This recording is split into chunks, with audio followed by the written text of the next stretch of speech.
ინციდენტი გორში საცხოვრებელ კორპუსში მგელი მოკლეს. მცხოველი სახლის მეოთხე სართულზე მეზობლებმა დილით ნახეს და დახმარებისთვის საპატრულო პოლიცია გამოიძახეს.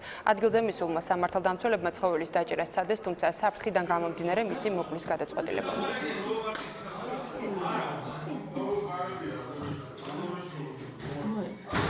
მე ვფიქრე პარკში ხო, პარკში და არ ვიცი, რა ვიცი, ეს დიდი იყო იმ ხელა.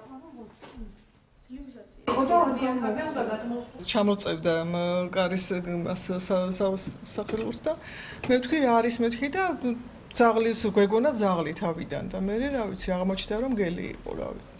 მე პატრულს გამოუძახეთ და პატრულმა ეგ გადაწყვეტილება მიიღო რომ აქვე ვერ ჩამოიყვანეს და იარაღით წარავით და აფთელი სისხლები ესენი იყო რა ვიცი. ნაფხაჭნები, აი აქამდე იყო თურმე ამოსული.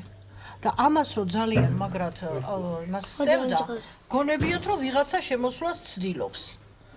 და მე აქედან გამოუხედიათ და დაუნახიათ, საერთოდ ამათ კარები ღია აქვს ხოლმე და კიდე კარგი ღია არ იყო მაშინ.